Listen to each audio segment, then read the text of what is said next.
নাৰী নিৰ্যাতন বন্ধ কৰাৰ দাবীত ৰঙাপাৰাত প্ৰতিবাদী সমদল অসম চাহ জনজাতি ছাত্ৰ সন্থা ৰঙাপাৰা উপশাখাৰ উদ্যোগত অসম চাহ জনজাতি মহিলা সমিতিৰ লগতে স্থানীয় দল সংগঠনৰ সহযোগত নাৰী নিৰ্যাতন বন্ধ কৰাৰ লগতে ধৰ্ষণ কাৰ্যৰ সৈতে জড়িতসকলক ফাঁচীৰ দাবীত ৰঙাপাৰাত এক বিশাল সমদল উলিওৱা হয়। নাৰী নিৰ্যাতন বন্ধ কৰক, ধৰ্ষণকাৰীক ফাঁচী দিয়ক আদি বিভিন্ন শ্লোগানেৰে ৰঙাপাৰা চহৰৰ আকাশ বতাহ কঁপাই তোলে। নির্যাতন বন্ধ করো, বন্ধ করো, বন্ধ করো, নির্যাতন বন্ধ করো, বন্ধ করো, বন্ধ করো, দুষ্কৃতিকারী শাস্তি দিও, শাস্তি দিও, শাস্তি দিও, দুষ্কৃতিকারী শাস্তি দিও, শাস্তি দিও, শাস্তি দিও, আচ্ছা জিন্দাবাদ, জিন্দাবাদ, জিন্দাবাদ। উল্লেখ্য যে মাজবাট ঢেকিয়াজুলিৰ লগতে ৰঙাপাৰা ধৰ্ষণৰ কাৰ্য দিনক দিনে বৃদ্ধি পাব ধৰিছে। বিশেষকৈ চাহ বাগিচাৰ যুৱতীসকল এনে ধৰ্ষণকাৰীৰ সঘনে নিজ লক্ষ্য কৰি লোৱাত অসম চাহ জনজাতি ছাত্ৰ সন্থাই একমুখে ধিক্কাৰ দিছে। ধৰ্ষণ কাৰ্যৰ সৈতে জড়িত লোকসকলক ফাঁচীৰ দাবী জনাইছে আটছা আৰু আটুৱাই। দুৰ্ভাগ্যজনকভাৱে আপোনালোকে গম পাইছে, সমগ্ৰ অসমে গম পায় যে বিগত জুন মাহৰ যি 20 তাৰিখৰ পিছত মাজবাট ঢেকিয়াজুলিত কেইবাটাও ঘটনা ঘটিল, ঠেলামাৰত ঘটিলে।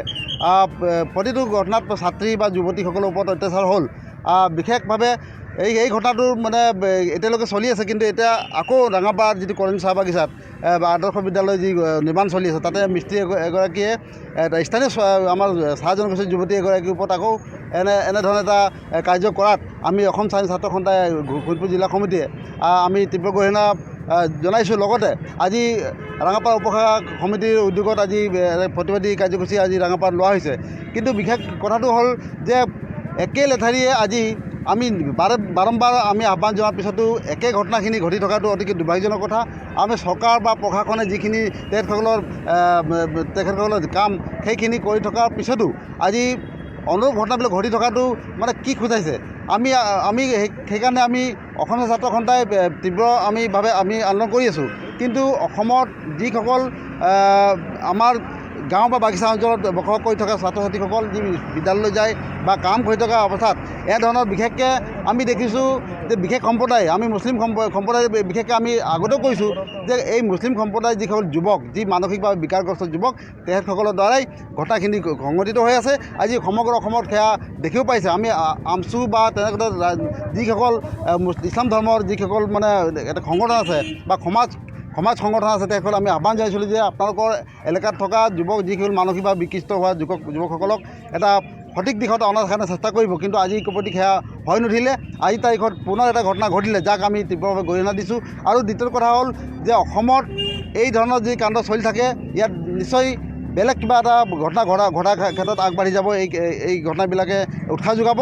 আৰু আমি এতিয়া এটা সিদ্ধান্ত ল'বলৈ আমি মানে বাধ্য হৈছোঁ যে বাগিচা অঞ্চলত যিসমূহ চৰকাৰী কাম বৰ্তমান চলি আছে, তাত আদৰ্শ বিদ্যালয় হওক বা জগন্নাথ ভৱন হওক ইত্যাদি জেজেম কামেই হওক, যিখিনি কাম চলি আছে সেই কামসমূহত যিসকল ঠিকাদাৰে কাম পাইছে তেখেতসকলে কিন্তু মুছলমান সম্প্ৰদায়ৰ যিসকল যুৱক বা কাম কৰি থকা মিস্ত্ৰী বা যোগালী আছে, তেখেতসকলক যাতে ইয়াত যাতে তেনেকুৱা ঘটনা ঘটাব নোৱাৰে তাৰ এটা প্ৰতিশ্ৰুতি প্ৰদান কৰিব লাগিব।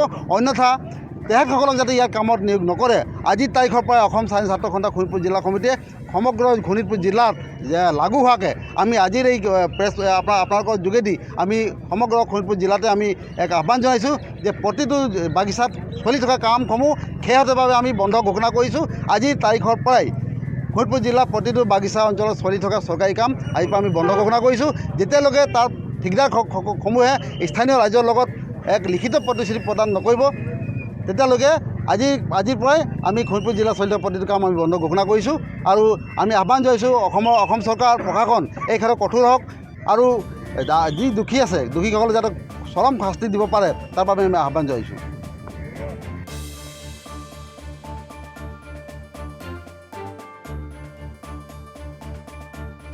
Bureau' report, Assam today.